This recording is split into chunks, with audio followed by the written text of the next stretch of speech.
নমস্কার, আমি দেবজ্যোতি। আমার পর্বে আপনাদের সকলকে স্বাগত জানাই।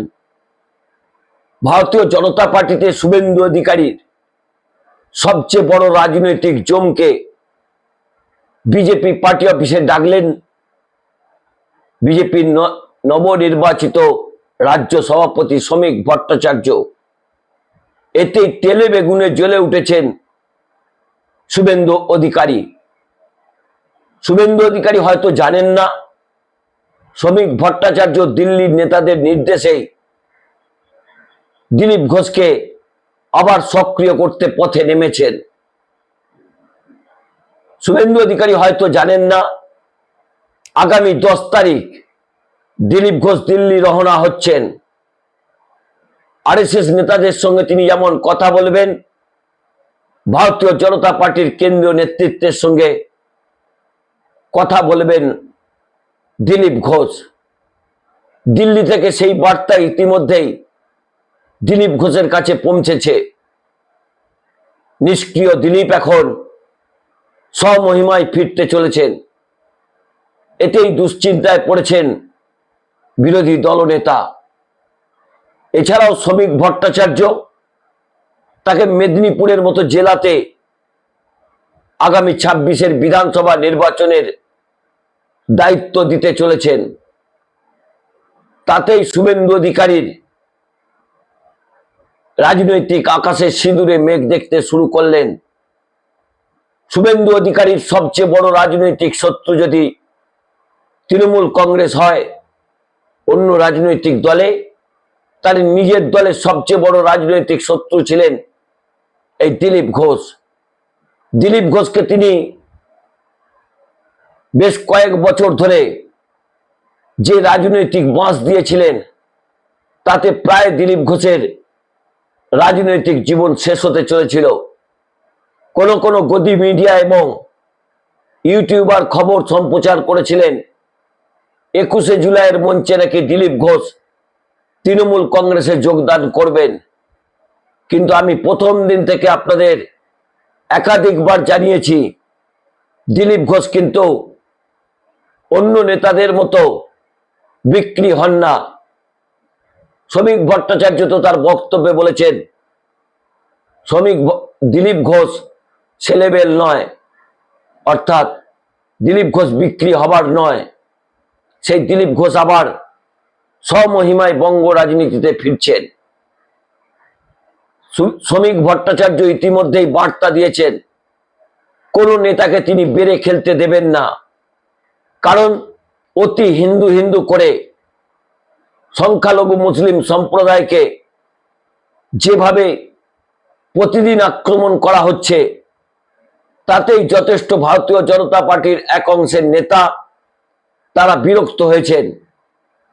কারণ শুভেন্দু অধিকারী এখন আর মুসলমান সম্প্রদায়কে মুসলমান বলেন না, তারা বলেন জিহাদি এবং রোহিঙ্গা বলেই তাদের আক্রমণ করেন।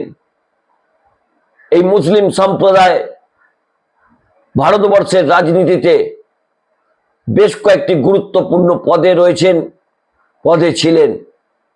যদিও ভারতীয় জনতা পার্টির রাজত্বকালে আস্তে আস্তে ভারতীয় জনতা পার্টিতে সেই মুসলিম সংখ্যালঘু সম্প্রদায়ের মানুষের সংখ্যা নেই, তাদের ব্রাত্য করা হয়েছে।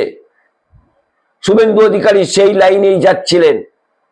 তিনি যোগী আদিত্যনাথের লাইন ধরে মুসলিম সম্প্রদায়কে বারবার আক্রমণ করছিলেন। তারপরেই পশ্চিমবঙ্গে হিন্দু মুসলমানের মধ্যে বিভেদ হলেও হিন্দুরা কিন্তু বহুত্ববাদের বিশ্বাস করেন। মুসলমানরা এককাট্টা হয়েছেন, কারণ তাদের প্রতি যে সুকান্ত মজুমদার এবং শুভেন্দু অধিকারী বারবার রোহিঙ্গা এবং জিহাদি বলছিলেন, দেশদ্রোহী বলছিলেন। ভারতবর্ষের স্বাধীনতা আন্দোলনে মুসলিমদেরও একটা বড় বলিদান রয়েছে। সেই মুসলিম সম্প্রদায়কে যেভাবে জিহাদি এবং রোহিঙ্গা বলছেন, তাতেই কিন্তু মুসলিম সম্প্রদায়ের মানুষ একজোট হয়ে মমতা বন্দ্যোপাধ্যায়ের পাশে দাঁড়িয়েছেন। কিন্তু হিন্দুদের মধ্যে শুভেন্দু অধিকারী সেই বিভাজনকে তৈরি করতে পারেননি। হিন্দুরা কিন্তু বহুত্ববাদে বিশ্বাসী, তাই তারা যেমন ভারতীয় জনতা পার্টিকেও ভোট দেন, এখনো পর্যন্ত বেশি অংশের হিন্দু মমতা বন্দ্যোপাধ্যায়কে ভোট দেন। সেই জায়গাতে শুভেন্দু অধিকারী হিন্দু মুসলমানের যে বিভাজন চেষ্টা করেছিলেন তা কিন্তু বুমেরাং হয়েছে।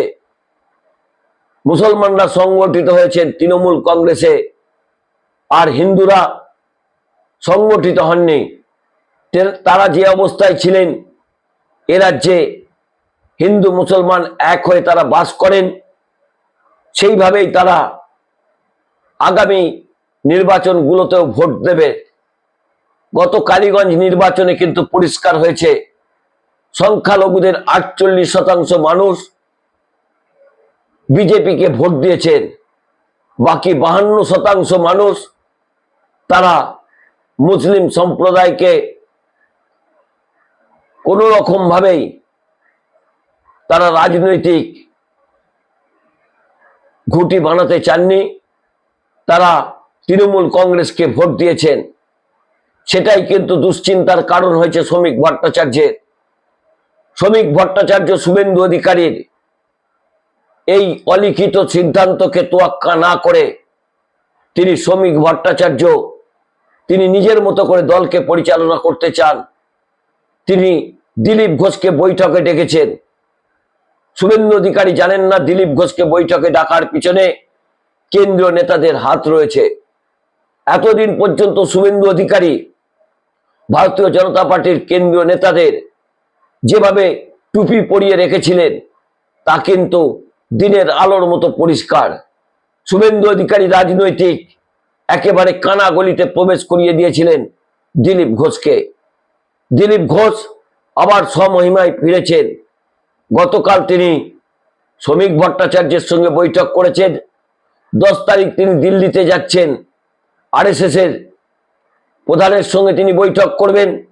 এছাড়াও ভারতীয় জনতা পার্টির কেন্দ্রীয় নেতৃত্বের একাধিক নেতার সঙ্গে দিলীপ ঘোষের বৈঠক হতে চলেছে, যা দুশ্চিন্তার কারণ হচ্ছে এই শুভেন্দু অধিকারীর কাছে। কারণ শুভেন্দু অধিকারীর সবচেয়ে বড় রাজনৈতিক জম হচ্ছেন এই দিলীপ ঘোষ। দিলীপ ঘোষকে কাটিবাজি করে তার রাজনৈতিক জীবনকে একেবারে শেষ লগ্নে পৌঁছে দিয়েছিলেন এই শুভেন্দু অধিকারী। সেই কলকাঠি কিন্তু ধরতে পেরেছেন শ্রমিক ভট্টাচার্য। তাই তিনি শুভেন্দু অধিকারীকে আর বেশি বাড়তে দেবেন না। শুভেন্দু অধিকারীকে ভারতীয় জনতা পার্টির রাজ্য নেতৃত্বের কথা শুনেই চলতে হবে। শুভেন্দু অধিকারী তিনি যে কর্মসূচিগুলো নেবেন তার পিছনে শ্রমিক ভট্টাচার্যের সবুজ সংকেত রয়েছে। শ্রমিক ভট্টাচার্য তার ঘনিষ্ঠ মহলে ইতিমধ্যেই জানিয়েছেন দলের কর্মসূচি শুভেন্দু অধিকারী করুন, তাতে কোনো আপত্তি নেই। কিন্তু শুভেন্দু অধিকারী যে গোঁড়া হিন্দুত্বের কথা বলেন তাতে যে শ্রমিক ভট্টাচার্যের তীব্র আপত্তি রয়েছে তা তিনি একেবারে তার আবির্ভাবের দিনেই পরিষ্কার করে দিয়েছেন। তাই শুভেন্দু অধিকারীকে বহুত্ববাদের শিক্ষা কিন্তু ওই মঞ্চ থেকেই শ্রমিক ভট্টাচার্য দিয়েছেন। গত কয়েকদিন ধরে দিলীপ ঘোষ যখন নিষ্ক্রিয় ছিলেন তখন সক্রিয় ছিলেন শুভেন্দু অধিকারী। হঠাৎ করে দিলীপ ঘোষ যেই সক্রিয় হয়েছেন তখন থেকেই কিন্তু শুভেন্দু অধিকারী সুকান্ত মজুমদার কিছুটা কি নিষ্ক্রিয় হচ্ছেন। কারণ সুকান্ত মজুমদার চেয়েছিলেন রাজ্য সভাপতি পদে থাকতে, প্রয়োজনে তিনি কেন্দ্রীয় মন্ত্রিত্ব ছেড়ে দিতে চেয়েছিলেন। কারণ এখানে যে মধু রয়েছে তা কিন্তু সুকান্ত মজুমদারও বুঝেছেন, এবং এই পদের কি মহিমা তা দিলীপ ঘোষের চেয়ে অন্য কেউ বেশি জানেন না, তা কিন্তু বেশ কিছুটা উপলব্ধি করেন শুভেন্দু অধিকারী। তাই তিনি তার প্রিয় পাত্রী অগ্নিমিত্রা পাল, যিনি 4 বছর আগে ভারতীয় জনতা পার্টিতে যোগদান করেছেন, তাকে তিনি সভাপতি করার চেষ্টা করেছিলেন। অলিক কল্পনা ছিল শুভেন্দু অধিকারীর মাত্র 4 বছরে ভারতীয় জনতা পার্টিতে যোগ দিয়ে কেউ রাজ্য সভাপতি হয়ে যাবেন, আর পুরনো নেতারা চুপ করে বসে থাকবেন। শ্রমিক ভট্টাচার্যের মতো যারা প্রায় 53 বছর ধরে সক্রিয় ভারতীয় জনতা পার্টির রাজনীতি করছেন, মুখ বুঝে তারা দলের সংগঠনের কাজ করছেন, তাদের কি খেলার পুতুল ভেবেছিলেন শুভেন্দু অধিকারী? কেন্দ্রীয় নেতৃত্বের অবশেষে ঘুম ভেঙেছে। তারা শুভেন্দু অধিকারীর প্রতি যে তাদের অন্ধ ভালোবাসা ছিল সেই অন্ধ ভালোবাসা কেটেছে। কারণ হচ্ছে আরএসএস এর যে ভোট রিপোর্ট এবং ভারতীয় জনতা পার্টির কেন্দ্রীয় নেতৃত্ব একটি কুশলী সংস্থাকে দিয়ে যে ভোট রিপোর্ট তৈরি করেছিলেন, তাতেই কিন্তু দুশ্চিন্তার কালো মেঘ ভারতীয় জনতা পার্টির কেন্দ্রীয় নেতৃত্বের কপালে আসে। তাই শুভেন্দুর কথা না শুনে তারা কিন্তু আরএসএস এর কথা শুনে শ্রমিক ভট্টাচার্যকে রাজ্য সভাপতি করেছেন, অর্থাৎ সক্রিয় দিলীপ। এবার কি শুভেন্দু অধিকারী নিষ্ক্রিয় হবেন? শুভেন্দু অধিকারী কিভাবে রাজনীতি করেন তাই কিন্তু এখন দেখার। গতকাল যখন শ্রমিক ভট্টাচার্য দিলীপ ঘোষ বৈঠক করছেন, তখন কিন্তু দুশ্চিন্তায় শুভেন্দু অধিকারী কোনো কর্মসূচি না পেয়ে অভিষেক বন্দ্যোপাধ্যায়ের বিরুদ্ধে একেবারে ইজেড-সিসিতে বসে সাংবাদিক সম্মেলন করতে শুরু করলেন। শ্রমিক ভট্টাচার্য পরিষ্কার করে জানিয়েছেন, দলের নীতি নির্দেশ মেনেই শুভেন্দু অধিকারীকে চলতে হবে। তবে সুকান্ত মজুমদারকে ফ্রি হ্যান্ড দিয়েছেন শ্রমিক ভট্টাচার্য। ইতিমধ্যে তার জন্য ভারতীয় জনতা পার্টির রাজ্য অফিস সল্টলেকে সেখানে একটি চেম্বার তৈরি হচ্ছে, তাকে ম্যানিফেস্টো তৈরির দায়িত্ব দেওয়া হয়েছে। সুকান্ত মজুমদারকে মূলত উত্তরবঙ্গকে দেখতে বলা হয়েছে বলে সূত্র মারফত জানা যাচ্ছে।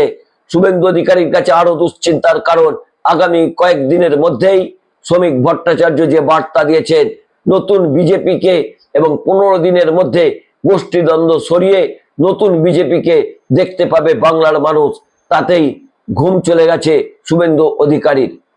নমস্কার, আমি দেবজ্যোতি। আমার এই পর্বটি ভালো লাগলে চ্যানেলটি সাবস্ক্রাইব করে বেল আইকনটি ক্লিক করে আমার পাশে থাকবেন।